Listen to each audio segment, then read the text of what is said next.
La chronique bourse, la quotidienne Zone Bourse, Anthony Bondin.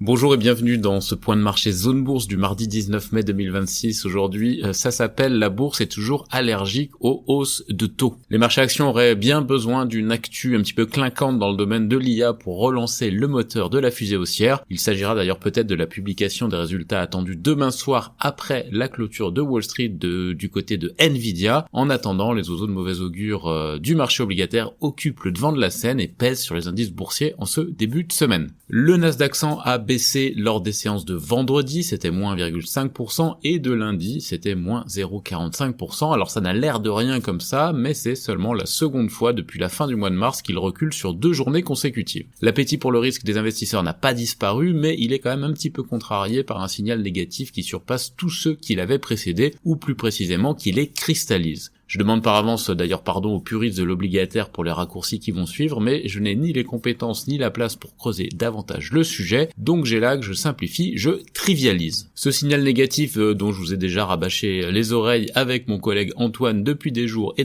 bien c'est la chute des obligations. Alors pourquoi est-ce qu'elle chute ? Parce que les investisseurs craignent que les banques centrales ne soient forcées de relever leurs taux pour contrer l'inflation galopante. On vous a fait une description des mécanismes dans un article qu'on a publié hier, je vous ai mis le lien dans la chronique écrite. Et pourquoi les banques centrales s'agiteraient-elles maintenant ? Eh bien parce que la guerre en Iran a dopé les prix de l'énergie qui sont une source majeure de renchérissement généralisé des biens et des services. Et là le terme généralisé induit que toutes les banques centrales du monde sont confrontées au même problème, au même moment, et ce quel que soit leur stade de cycle monétaire. Aux États-Unis, puisque tout le monde finit par regarder les États-Unis, eh bien le taux réel est passé en territoire négatif. Le taux réel, c'est le taux directeur officiel, en l'occurrence 3,63% aux États-Unis, moins l'inflation du moment qui est à 3,8% outre-Atlantique. Ça signifie que conserver de l'argent détruit de la valeur, donc mieux vaut le dépenser. Du coup, c'est un puissant appel à investir qui profite à la dynamique économique et qui a aussi tendance à gonfler les actifs de piètre qualité puisqu'il faut bien utiliser l'argent. Les investisseurs sont donc enclins à prendre plus de risques et à mettre leur argent dans des actifs qui ne les intéresseraient pas d'habitude parce qu'ils sont trop risqués. Quand l'économie va plutôt bien, comme c'est le cas outre-Atlantique, il n'y a pas vraiment de raison de conserver des taux réels négatifs parce que la situation est de nature à renforcer l'inflation et aussi donc qu'elle entraîne des allocations de capital discutables en matière d'efficacité économique. C'est la raison pour laquelle le débat s'amplifie actuellement autour de la politique de la Fed. Avec le renforcement de l'inflation, la Banque centrale a de moins en moins d'arguments pour laisser les taux inchangés et de plus en plus même pour les relever. Les investisseurs, eux, ils savent que la situation n'est pas très saine, mais comme ils adorent l'argent gratuit, ils le dépensent en croisant les doigts pour que le statu quo dure le plus longtemps possible. On a un petit peu peur, mais on achète quand même, et ça c'est tout le paradoxe du moment. Bon, en fait, c'est le paradoxe qui dure depuis assez longtemps, mais les optimistes soulignent quand même que même avec des taux un petit peu plus élevés, les conditions monétaires ne seraient pas tellement restrictives aux États-Unis. Je souligne au passage que les taux réels négatifs ne sont pas l'apanage des Américains, loin de là, puisque le Japon tourne en taux réels négatifs depuis des années et que la zone euro a rejoint le bal après la reprise récente de l'inflation dans l'UE. En avril, l'inflation avait atteint 3%, alors que le taux de dépôt de la BCE est de 2%. Que faut-il retenir de tout ce qui précède ? Eh bien que le marché action n'aime pas trop les hausses de taux car elles limitent son accès aux liquidités, mais ça c'est pas une nouveauté, et aussi que les banques centrales sont en train de glisser vers un monde où leurs options se réduisent, d'où le petit regain de doute sur les indices boursiers, même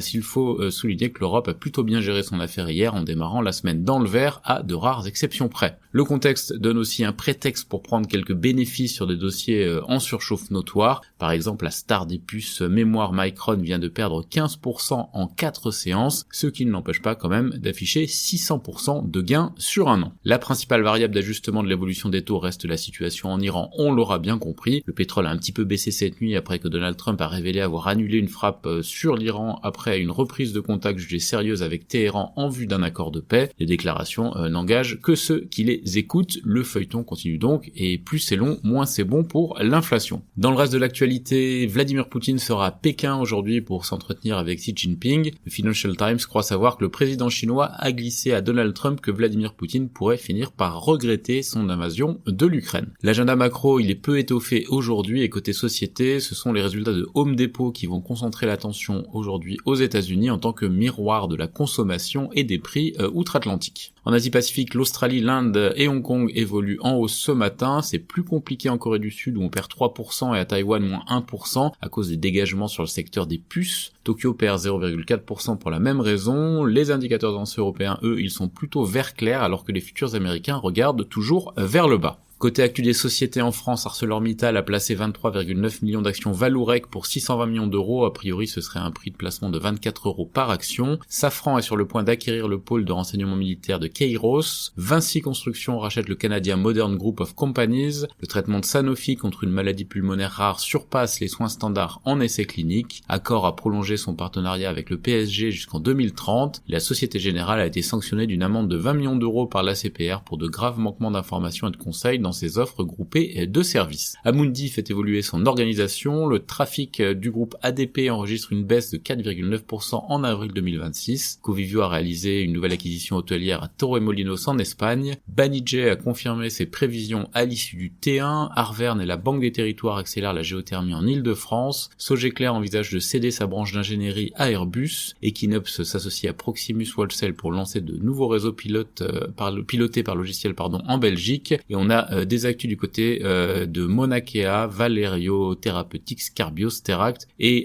des chiffres du côté de Big Ben, Nikon, Freelance, Jessie ou encore CAFOM. Ailleurs en Europe, l'UE a choisi Equity pour gérer son fonds Scale-up Europe de près de 5 milliards d'euros. Novo Nordisk se dit déçu par la décision de la Cour suprême des États-Unis dans le dossier du prix des médicaments Medicare. Stanchart annonce une réduction de plus de 15% de ses effectifs et dans ses fonctions support d'ici l'année 2030. Bayer va verser 133 millions de dollars pour la dépollution au PCB dans 2 États américains. Evolution AB lance un programme de rachat d'actions de 2 milliards d'euros et sécurise une facilité de crédit revolving. La Bundeswehr passe une commande d'1 milliard d'euros pour des camions Rheinmetall. Uber renforce sa participation au capital de Delivery Hero. Enel a signé un accord de 140 millions de dollars pour l'acquisition d'un portefeuille de centrales solaires aux États-Unis. Grizzly Research annonce une position courte sur Autoboc. Le PDG d'Uniper salue le lancement officiel du processus de reprivatisation du groupe. Le directeur général d'Indra Systemas est sur le départ après des tensions autour de la gouvernance. Roche et le MPP ont signé un accord de licence pour l'antigrippal Xofluza. Acceleron lance un programme de rachat d'actions de 100 millions de francs. La part du capital de Solvay vendue à découvert a dépassé 5% et Dormakaba reprend Airsphere et renforce sa présence dans les